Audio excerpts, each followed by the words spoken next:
course I teach is Foundations of Counseling. That's the first one in our curriculum, and it's kind of fun to teach the first course in the curriculum. The students have no idea, what the nuts and bolts of the program is going to be like, and they have no idea what I'm going to be like as a professor, and so it's interesting, to get started. One of the first assignments that I give to them contains the question: are human beings basically good or basically bad? And it's really interesting because this is a question about anthropology. Anthropology is the study of human beings, human culture, human history, human religion. And so, I asked them this question to find out something about their anthropology. Because our anthropology is certainly foundational to counseling and psychology, it's also a foundational part of theology in church life, and believe it or not, it's foundational to human relationships in general. There's underlying assumptions: are human beings basically good or basically bad? And the consensus, as they turn in their papers and I read them, the consensus seems to be human beings were created basically good, but since the fall, they've become basically bad. And I take my little red pen. I don't know if you know it or not, there's a lot of power in the red pen. I take my little red pen and basically write, not so fast.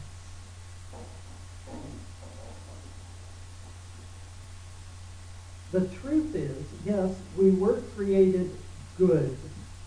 In fact, after God created the first human, he said not that we were good, or that part of the creation was good, but it was what? Very good. His creation was not very good until we became a part of it. God breathed into the first human the breath of life, and he became a living soul. And note that. It didn't say he received a living soul like we have a soul. We are a soul. That's the essence of our being. The essence of our being is not the body. The body one day is going to die. It's going to quit working. But our soul is that part of us that lives in eternity. And we will have an identity. We will be identifiable. We will have a new body fit for heaven. But we became a living soul because the breath of God, what the theologians call the imago Dei, the image of God, has been given to us through his breath.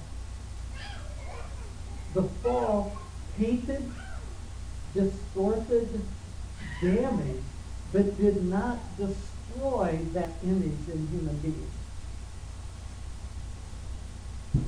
That means that as human beings, since the fall, we're both. We're not either. We're not good. We're not bad. We're this strange mixture of goodness and badness, holiness and unholiness. The Apostle John wrote, the true light that gives light to every man was coming into the world. Now, whether we call that divine light or divine revelation or divine presence, that in all human beings there is something of God. There is a God connection, at least a potential God connection within all humans. But this assignment that I give them doesn't just give me some insight into the student's anthropology. It also gives me some insight into the simplicity or simplistic or the sophistication of their thinking. That is, Western scientific modern thinking assumes that either one thing is true or another thing is true. The two extremes cannot both be true. Going back into logic class, going back to high school, A cannot be B and B cannot be A. And that's how our Greek-oriented Western perception of reality is. That you can't be both A and B. Our thinking is dualistic, either or thinking. We separate and we pull things apart. That means we have a hard time with more Eastern, Hebrew, both and thinking that we see a lot of in the Bible. Amen. One of Leonard's books, Jesus' life illustrates that the sweet spot is not in the middle, that in holding both extremes together. The goal is not to balance competing opposites, but to make opposites dance with one another.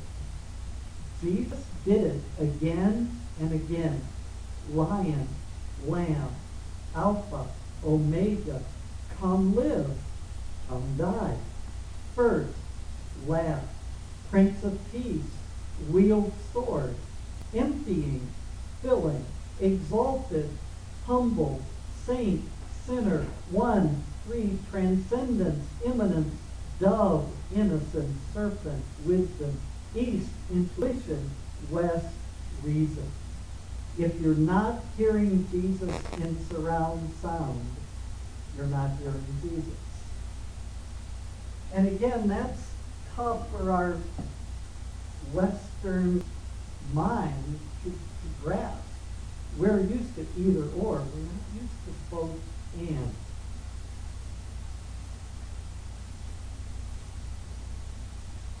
In this passage I read from Matthew, when Jesus looks at Peter, he looks at him through eyes of faith and through eyes of love and through eyes oriented to the kingdom of God at work in people's lives. Jesus doesn't ignore or dismiss Peter's jelly-like backbone, but he continued God's history of seeing and drawing out another, better, higher aspect of Peter's being. Think about it historically. Abram was a pagan, nomadic, childless, desert dweller. God called him Abraham, the father of many nations. Abraham was a flawed but faith-driven God follower. And he was called the father of many nations long before his first child was born. Jacob, roughly translated, Jacob means dirty, rotten scoundrel. After his wrestling match with God, it can mean other things too. It can be wonderful son.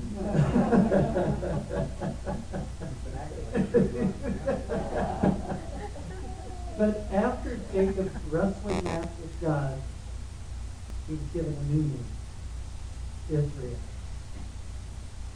One who God can name, a prince of God.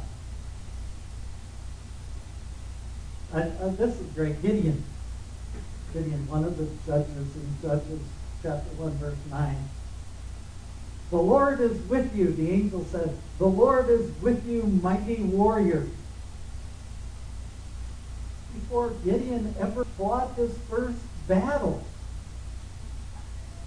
God called him a mighty warrior. Saul, the persecutor of Christians, became Paul, the apostle to the Gentiles. God saw and called out men and women throughout history, and still does today, He calls out our best.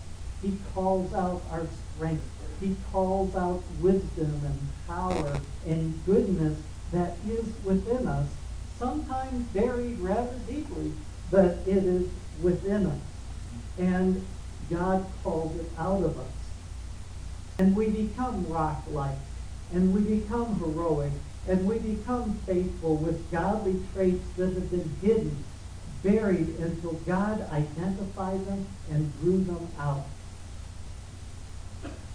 Paul uses an interesting word in many of his letters. In fact, in his letters, he uses this word 29 times. Saints.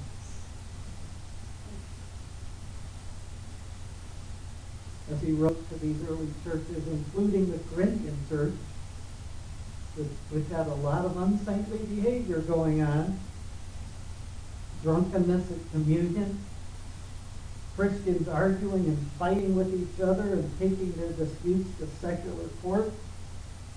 We call them saints. It is only by being called that saintliness is called out of us. It is only by being spoken to us that we can become what was spoken. Now, faith is being sure of what we hope for and certain of what we do not see. And typically we think about this in kind of grandiose ways, and doing something heroic. But I want us to think of it in person ways. What if faith means that I see in you what is good in you and what is strong in you before you even see it in yourself? So I look at you with eyes of faith.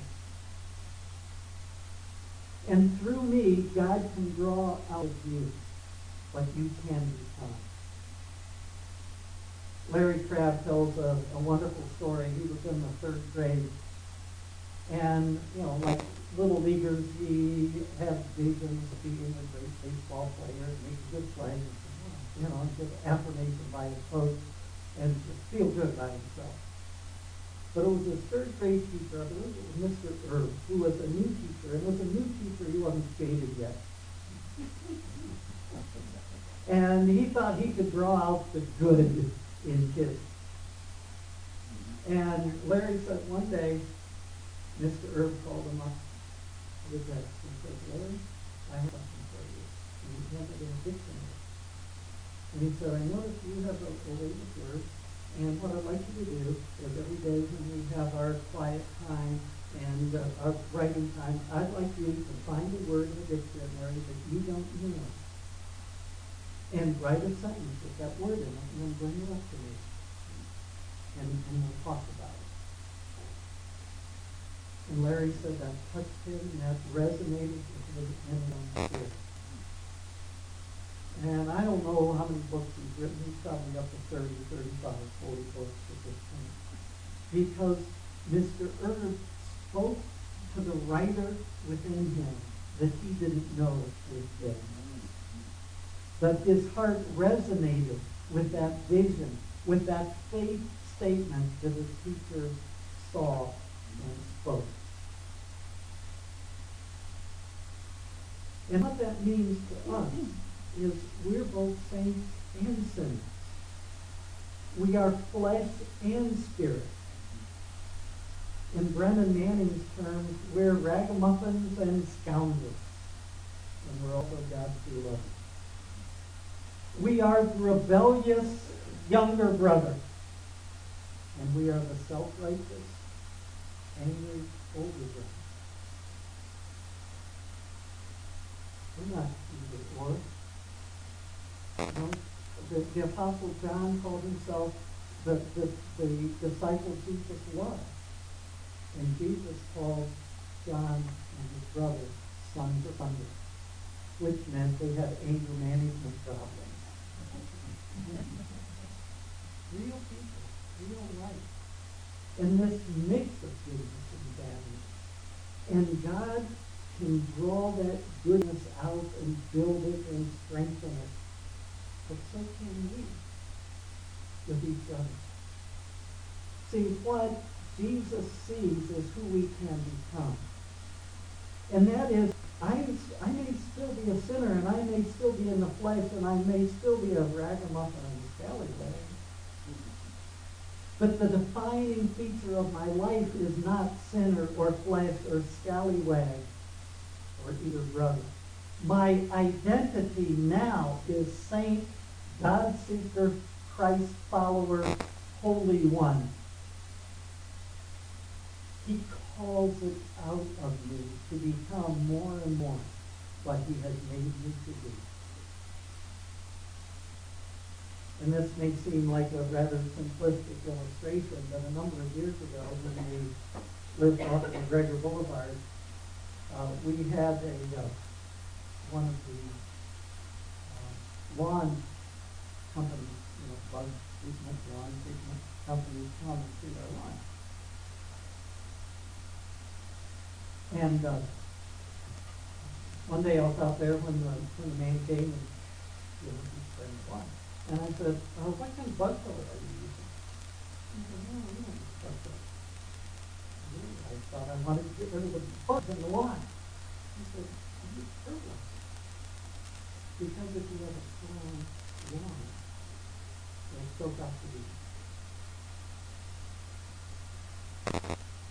When you build strength in someone else, it soaks up the weeds. And that's what we're called to do, as his brothers, to draw out who you can become. The principle is true in person-to-person relationships. That is, you are more likely to get the good if you see the good. You are more likely to draw good out of someone if you see good in them. Sometimes it takes some looking. But the image of God is there.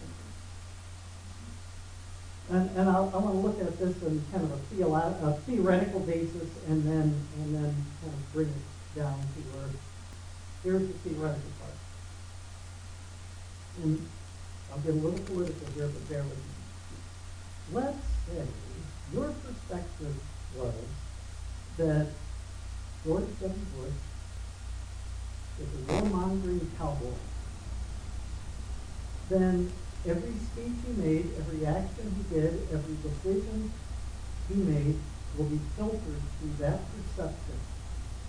And that perception will paint and color everything about him. And if you have the perception that Barack Obama is a socialist who wants to spend the money, spend the country into oblivion, then every speech he makes, every action, every decision will be filtered through that perception to paint and color everything you see in him.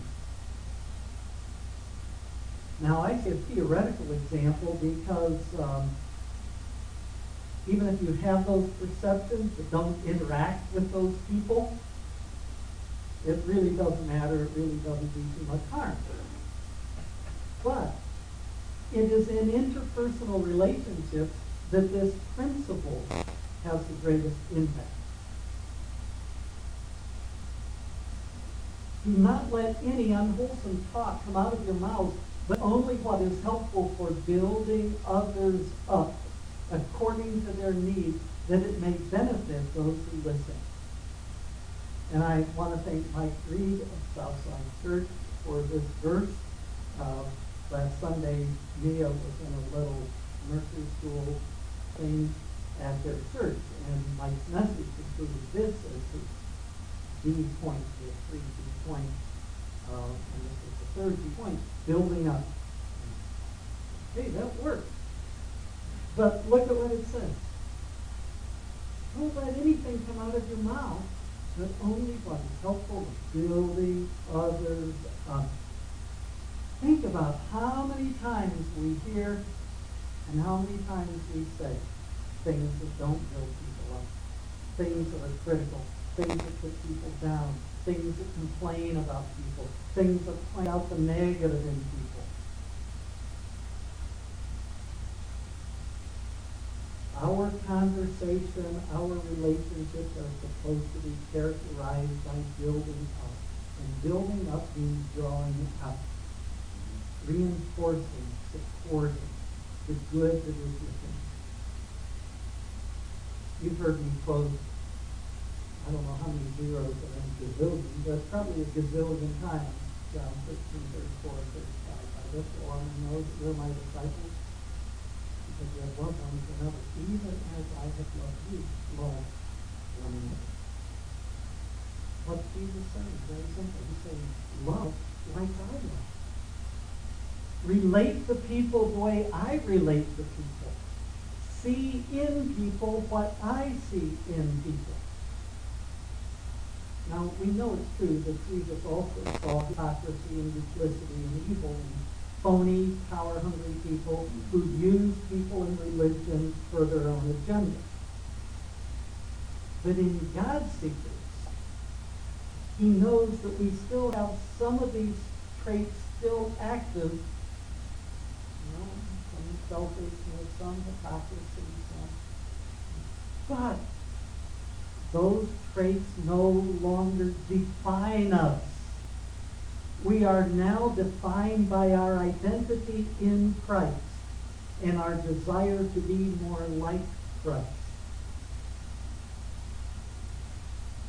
God said through the prophet Samuel, man looks at the outward appearance, God looks where? The heart.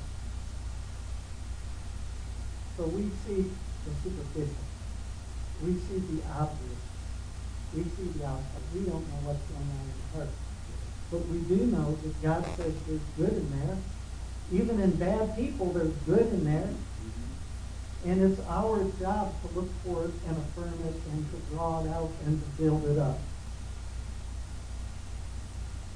If we see people as successes or failures, they are more likely to become how we see them.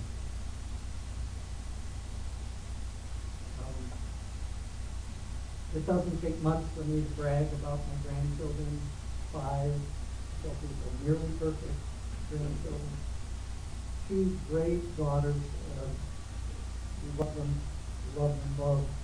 And when I used to brag on our daughters when they were in school, in high school, about being such good kids with good morality and good thinking, I would brag on them, and Fran would kind of push me. Everybody thinks that way about their children. That's what she would say. Everybody thinks that way. Well, I tell you, she doesn't talk to people like that. She has been ignored and mistreated and put down and abused by their parents. In a very subtle, powerful, significant way, what we see is who people become. And I'm not saying that because I saw our daughters as wonderful and terrific, they became wonderful and terrific. But what I'm saying is, if I didn't see that, number one, they're not me. Number two, they'd be less likely to grow up to be wonderful and terrific. You follow me? It's no absolute, but it's about likelihood. So choose which lens you're going to look through. Choose how you are going to look at other people. Are you going to see people as selfish and mean and impatient? Sure. I have to live with them. Or are you going to see people as God who loves them? Good people, not so good people. They're still God who loves them. People who tonight are going to get arrested for some crime, they're still God who loves them. And it doesn't matter. I mean, the law enforcement and the legal system sees it the way they see it. But we can still see in them and see into them something good between God. And maybe God will call us to call out some good from within them. Change how you see people. That will change how you act around people, which will change how they become. Because I believe we send out signals that we're not even aware of. But if I like you, if I love you, if I respect you, if I honor you, you're going to know it. You're going to sense it. You're going to be aware of it. And it's going to move you in that direction. That's the power we have in a relationship.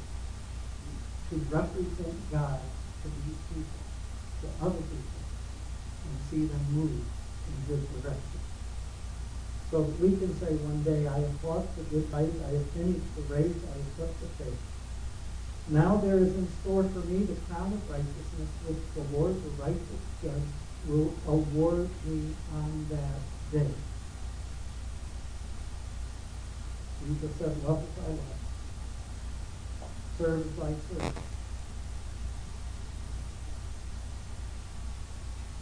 He said, as the Father sent me, I'm sending you. Treat people the way I treat people. And we can call out of people in His name. Tremendous good. Okay.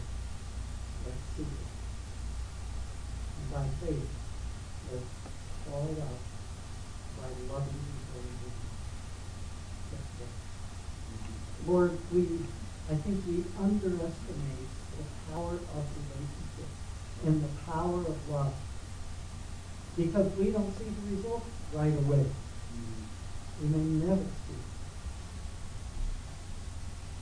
But we trust that by faith the seeds that we plant will bear fruit in people's lives. We trust that, as Paul said, I planted, Apollos watered, that God gave the increase. That you can use us in miraculous and mysterious ways to help people become who they can become if you will.